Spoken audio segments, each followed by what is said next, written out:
Hello friends, welcome to my channel excellent coaching.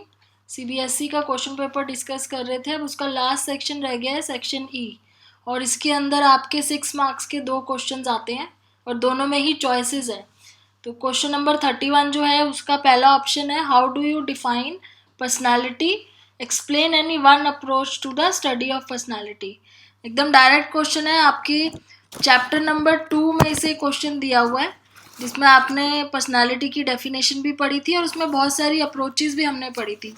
जैसे कि type approach पढ़ी थी, ट्रेट अप्रोच पढ़ी थी, इंटरेक्शनल अप्रोच पढ़ी थी, साइकोडायनामिक पढ़ी थी, बहुत सारी अप्रोचेस हमने पढ़ी थी, ह्यूमनिस्टिक अप्रोच भी पढ़ी थी। तो उसमें से कोई भी आपको एक अप्रोच है उसके बारे में एक्सप्लेन करना है। तो चैप्टर 2 में चलते हैं इसको समझने के लिए। तो चैप्टर 2 में अगर आप पेज 29 पे आते हो तो आपको यहाँ पे पर्सनालिटी की डेफिनेशन मिलेगी। Personality refers to the unique and relatively stable qualities that characterise an individual's behaviour across different situations over a period of time. तो ये पर्सनालिटी की डेफिनेशन है जो आपके पहले पूछी हुई है, व्हाट इज पर्सनालिटी। और इसके आगे अप्रोचेस के बारे में बात की है। डेफिनेशन के अलावा उस आंसर में आप ये भी लिख सकते हो कि पर्सनालिटी की कुछ कैरेक्टरिस्टिक्स होती हैं जो यहाँ पे दी हुई हैं। क्योंकि 6 मार्क्स का क्वेश्चन है तो सिर्फ आप शॉर्ट में लिखोगे तो आपके आंसर जो है उतना कंटेंट इतना बनेगा नहीं कि 6 मार्कर का आंसर लगे। तो पर्सनालिटी की डेफिनेशन के साथ आप कुछ कैरेक्टरिस्टिक्स यहाँ पे मेंशन है वो भी लिख सकते थे, या आप अपनी मर्जी से उसमें कुछ ऐड कर सकते थे जो आपने पर्सनालिटी के बारे में यहाँ पे पढ़ा था। प्लस जो अप्रोचेस पूछी हुई हैं, तो अप्रोचेस हमने बहुत सारी पढ़ी हैं। जैसे कि हमने पहले टाइप अप्रोच पढ़ी थी, जिसमें हमने हिप्पोक्रेटिस की जो फ्लूइड और ह्यूमर के बेस पे जो उन्होंने टाइप्स बताई थी पर्सनालिटी की, उसके बारे में पढ़ा था। या हमारे इंडियन आयुर्वेदा के हिसाब से जो त्रिदोषा के हिसाब से जो 3 टाइप्स ऑफ पर्सनालिटी हैं, ये कोई भी एक अप्रोच आप बता सकते थे। और अगर थोड़ा ज़्यादा आपको बड़ी अप्रोच समझानी है, क्योंकि ये काफ़ी शॉर्ट हो जाती है 6 मार्कर आंसर के लिए, तो ज़्यादा थोड़ी सी बड़ा आंसर बनाने के लिए आपको जो एक अप्रोच मिल सकती थी वो ऑलपोर्ट की ट्रेट थ्योरी समझा सकते थे, जिसमें आप कार्डिनल ट्रेट्स के बारे में बताते हैं, फिर सेंट्रल ट्रेट्स बताते, सेकेंडरी ट्रेट्स बताते। तो अगर आप ये वाली अप्रोच उसमें लिखते तो आपका 6 मार्कर के हिसाब से आंसर अच्छा बन जाता। और उसके अलावा आप कैटल की भी लिख सकते थे, या फिर फ्रॉइड की साइकोडायनामिक अप्रोच समझा सकते थे। तो ये सारी अप्रोचेज यहाँ पे हमने पढ़ी थी जो आपने उस आंसर में लिखनी थी। लेकिन कंटेंट उतना होना चाहिए कि वो एक 6 मार्कर क्वेश्चन का कंटेंट लगे। तो उस हिसाब से अप्रोच आपने सेलेक्ट करनी थी जिसमें वो ज़्यादा डिटेल में आप उसको समझा सको ढंग से। जैसे साइकोडायनामिक अप्रोच है, इसको अगर आप समझाते तो इसमें आप पहले लेवल ऑफ कॉन्शियस बताते, फिर आप इड ईगो सुपर ईगो बता सकते थे। तो इस तरीके से आपका अच्छा खासा आंसर बन जाता, और ये थोड़ा सा ईजी भी था समझाना और बहुत फेमस भी है साइकोडायनामिक थ्योरी। तो इस तरीके से आपने पर्सनालिटी की अप्रोचेस उसमें बतानी थी, जो पहला ऑप्शन था आपके क्वेश्चन नंबर 31 का। दूसरा जो ऑप्शन है वो भी देख लेते हैं आप। दूसरा ऑप्शन इसमें ये कह रहा है कि how do projective techniques assess personality. तो प्रोजेक्टिव टेक्निक्स हमने पढ़ी थी, पर्सनालिटी असेसमेंट में यूज़ होती है। जैसे कि इंक ब्लॉक टेक्निक थी, बहुत सारी सेंटेंस कंप्लीशन टेक्निक थी, थीमेटिक परसेप्शन टेक्निक, बहुत सारी हमने पढ़ी है प्रोजेक्टिव टेक्निक्स। तो ये किस तरीके से पर्सनालिटी को असेस करती हैं, और ये कोई भी 2 आपने यहाँ पे एक्सप्लेन करनी है। तो बहुत ही इजी क्वेश्चन है, बहुत ही डायरेक्ट है, कुछ भी घुमा के नहीं पूछा हुआ। तो आपको अगर प्रोजेक्टिव टेक्निक्स के बारे में पता है तो आपके लिए तो बहुत इजी है इस क्वेश्चन को आंसर करना। बहुत ही स्कोरिंग क्वेश्चन था ये वाला। ये भी आपके चैप्टर 1 में से ही है। तो वापस चलते हैं चैप्टर 1 में। तो ये है चैप्टर 2, इसका पेज नंबर अगर 43 पे आप आते हो तो असेसमेंट ऑफ पर्सनालिटी वाले टॉपिक में हमने जैसे जिसमें सेल्फ रिपोर्ट पढ़ा था, पर्सनालिटी इन्वेंटरी पढ़ी थी, उसी में एक टेक्निक होती है असेस करने की जिसको प्रोजेक्टिव टेक्निक कहते हैं। और ये किस तरीके से असेस करती है पर्सनालिटी को? ये प्रोजेक्टिव टेक्निक्स होती हैं जिसमें हम कुछ एम्बिगुअस सा स्टिमुलस प्रोजेक्ट करते हैं अपने सब्जेक्ट के सामने, उसके हिडन थॉट्स के बारे में जानने के लिए, उसके अंदर प्राइवेट फीलिंग्स, थॉट्स और मोटिवेशंस को जानने के लिए। तो ये डायरेक्ट काम नहीं करती है, ये उसके अंदर की अनकॉन्शियस मोटिव को जानने में हमारी हेल्प करती है। तो projective techniques were develop to assess unconscious motives and feelings. तो इसमें सबसे ज़्यादा, जैसे आपने अगर दो कोई भी समझानी थी तो बहुत फेमस है, एक तो ये रॉर्सैक की इंक ब्लॉट टेस्ट टेक्निक, इसको आप इसमें समझा सकते थे कि काफ़ी सारे स्टिमुलाई होते हैं, ब्लैक एंड वाइट और कलर्ड कार्ड्स होते हैं जिसको हम प्रेजेंट करते हैं अपने सब्जेक्ट को, और बाद में उस सब्जेक्ट को उसमें देख के रिस्पॉन्ड करना होता है कि उससे को क्या नज़र आ रहा है। तो इसके बारे में हमने पढ़ा था। तो यहाँ पे आप ये इंक ब्लॉट टेस्ट समझा सकते थे, या फिर एक और अप्रोच है जैसे कि थीमेटिक ए परसेप्शन टेस्ट, जिसमें हम एक थीम वाला कार्ड प्रेजेंट करते हैं अपने सब्जेक्ट को इस तरह से, और फिर उससे पूछा जाता है कि उनको स्टोरी बतानी है यहाँ पे कि ये क्यों खड़े हैं, ये दोनों कौन है। या फिर सेंटेंस कंप्लीशन टेस्ट है। बहुत सारी प्रोजेक्टिव टेक्निक्स हमने पढ़ी हैं, इसमें से कोई भी दो आपको उस आंसर में लिखनी है विद डिटेल्स के साथ, उसके अंदर जो जो डिटेल्स हमने पढ़ी थी उसके साथ आपने उस आंसर में पूरी लिखनी थी। तो ये भी बहुत डायरेक्ट और बहुत इजी क्वेश्चन था जिसमें आपने प्रोजेक्टिव टेक्निक्स बतानी थी। अब आपका जो नेक्स्ट लास्ट क्वेश्चन आता है इस सेक्शन में से, क्वेश्चन नंबर 32 है, जिसमें पूछा जा रहा है कि discuss the various techniques used in behaviour therapy. तो बिहेवियर थेरेपी में जो टेक्निक्स यूज होती हैं, जो कि हमने चैप्टर नंबर 5 में डिस्कस की थी, तो एक बार चैप्टर नंबर 5 में चलते हैं। तो चैप्टर 5 में बिहेवियर थेरेपी में जब आप आते हो तो यहाँ पे आपने एक्सप्लेन करना है कि बिहेवियर थेरेपी क्या होता है, जो फोकस करता है क्लाइंट के बिहेवियर और थॉट्स के ऊपर, और प्रेजेंट में फोकस करता है ना कि पास्ट में। जैसे साइकोडायनेमिक में हमने पढ़ा था कि पास्ट में ज़्यादा फोकस होता है, लेकिन बिहेवियर थेरेपी प्रेजेंट बिहेवियर पे फोकस ज़्यादा करती है। प्लस इसमें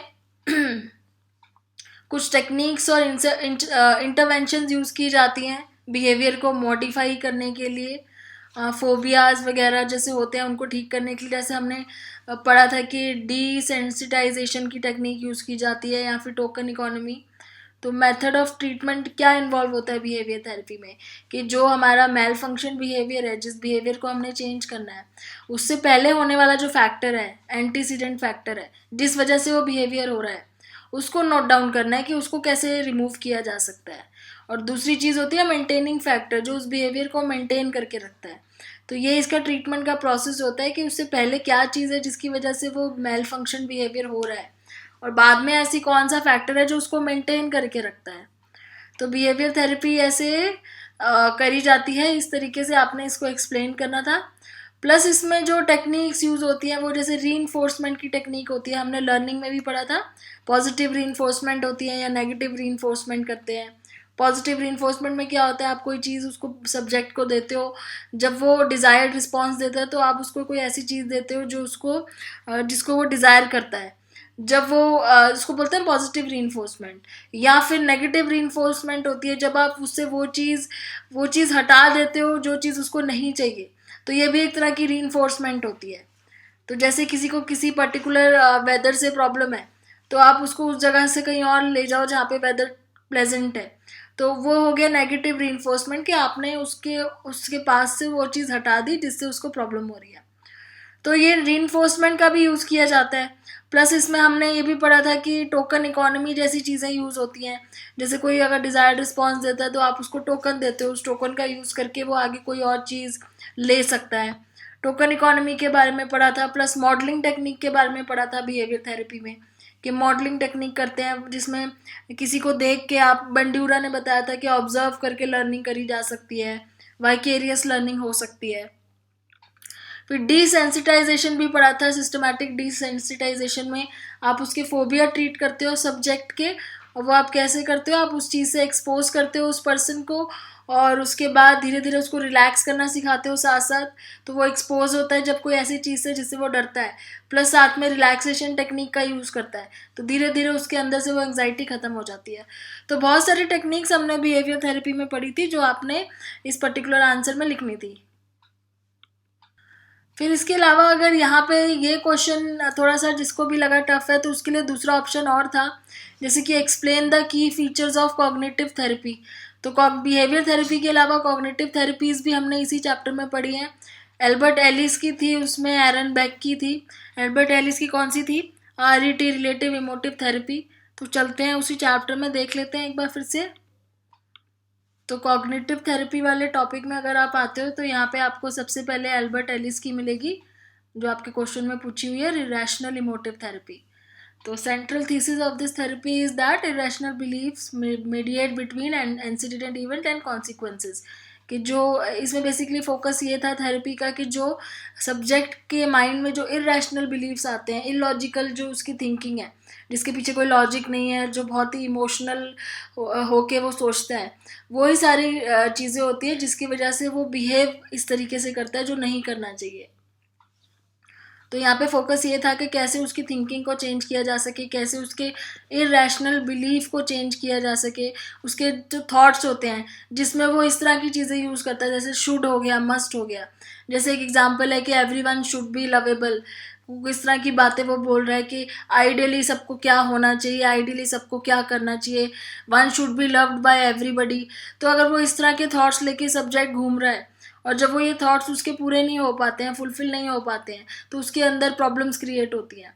तो रैशनल इमोटिव थेरेपी क्या करती है, यही वाले थॉट्स की जस्टिफिकेशन उससे मांगी जाती है कि क्यों आपको लगता है कि ऐसा क्यों होना चाहिए, नहीं होगा तो क्या गलत हो जाएगा, सबके अंदर ये चीज़ें नहीं होती हैं तो उनके साथ क्या गलत हो रहा है। तो इस तरीके से उसके साथ बात की जाती है। उसके एल्बर्ट एलिस ये मानते थे कि उसके इरेशनल थॉट्स को आप हटा दोगे तो उसको थोड़ा सा रियलिटी नज़र आएगी, तो वो इतना ज़्यादा प्रॉब्लम क्रिएट नहीं करेगी उसके अंदर जो वो अपने इरेशनल थॉट्स की वजह से करता है। तो ये क्वेश्चनेयर और इंटरव्यूज के थ्रू उससे बात करके, नॉन डायरेक्टिव क्वेश्चनिंग, मतलब डायरेक्ट नहीं पूछते थे, घुमा फिरा के क्वेश्चन पूछे जाते थे जिससे उसके अंदर की फीलिंग्स का पता चल सके। तो बहुत ही फेमस ये RET थेरेपी है जो यूज़ होती है एल्बर्ट एलिस की, कॉग्निटिव थेरेपी। उसके अलावा एक जो उन्होंने दूसरी पूछी है एरन बेक की, इनकी भी कुछ ऐसे ही थी जो जिसमें ये बात करते थे कि जो भी एंग्जाइटी या डिप्रेशन है वो किस वजह से होता है कि चाइल्डहुड में कुछ स्कीमास डेवलप हो जाते हैं लोगों के अंदर।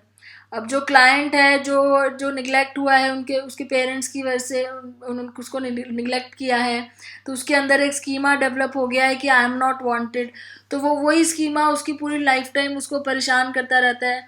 या फिर अगर स्कूल में टीचर से वो रिडिक्यूल हुआ है कभी, तो इस तरह की चीज़ें हैं जो उसके नेगेटिव थॉट्स में डेवलप हो जाती हैं। फिर इसको एरन बेक ने इसको डिसफंक्शनल कॉग्निटिव स्ट्रक्चर्स बोले हैं। ये जो थॉट्स, नेगेटिव थॉट्स हो जाते हैं जो स्कीमा से डेवलप होके थॉट्स में डेवलप हो जाते हैं, ये डिसफंक्शनल कॉग्निटिव स्ट्रक्चर्स हैं और इसी की वजह से जो है प्रॉब्लम आती है। तो इसी को किस तरीके से रिमूव किया जाए, ये थेरेपी जो है इनकी फोकस करती है एरन बेक की, कि जो डिसफंक्शनल थॉट्स हैं इसको क्वेश्चन करके कि why should everyone love you, क्यों वो सोचते हैं कि आइडियली उनको इतना ज़्यादा लव मिलना चाहिए सबसे, या हमेशा वो सक्सीड होने चाहिए। तो ये भी एक तरह से क्वेश्चनिंग करके, इनडायरेक्टली डायरेक्टली क्वेश्चन करके उसके नेगेटिव थॉट्स को, सब्जेक्ट के जितने भी नेगेटिव थॉट्स हैं, उसके जो डिसफंक्शनल स्कीमाज हैं उसको कैसे चेंज किया जा सके।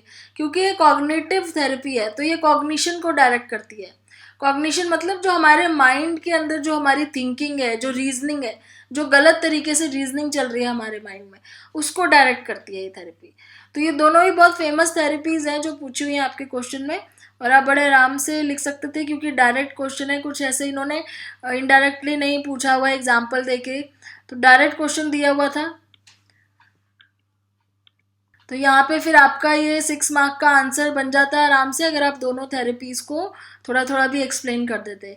तो ये क्वेश्चन पेपर आपका फिनिश हो गया। तो आई थिंक क्वेश्चन जो थे इसमें ऑलमोस्ट सारे डायरेक्ट थे, कोई भी इनडायरेक्ट क्वेश्चन नहीं था और बहुत ही ईजी था क्वेश्चन पेपर।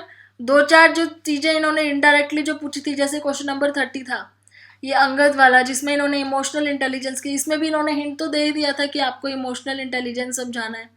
तो यहाँ पे था थोड़ा सा घुमा के पूछा हुआ था क्वेश्चन, और यहाँ पे थोड़ा सा नेचुरल डिजास्टर वाले में था। बट ऐसे कोई क्वेश्चन ऐसा नहीं था जो समझ में ना आ रहा हो कि एक्चुअली में पूछना क्या चाह रहे हैं। तो क्वेश्चन बहुत ही आसान थे, स्कोरिंग भी थे और सारे ही डायरेक्ट क्वेश्चन थे। तो क्वेश्चन पेपर इतना ज़्यादा टफ नहीं था। जिसने प्रिपेयर किया होगा ढंग से उसका एग्ज़ाम आई थिंक अच्छा ही हुआ होगा ऑलमोस्ट, और आपने अगर ढंग से पढ़ा होगा तो पेपर बहुत ईजी आया था। आई होप आप सबका पेपर बहुत अच्छा होगा और रिजल्ट भी अच्छा आएगा। तो ठीक है, अब आप ऑल द बेस्ट, आप अगले पेपर की तैयारी कीजिए, आपके जो पेंडिंग रह गए हैं, जो लॉकडाउन के बाद जब भी खुलेगा तब आपके एग्ज़ाम होंगे, तो उसके लिए आप तैयारी कीजिए। फिर बाद में आप नेक्स्ट डिस्कस करते हैं जो भी आपके प्रॉब्लम्स होंगी। तो थैंक्स फॉर वॉचिंग।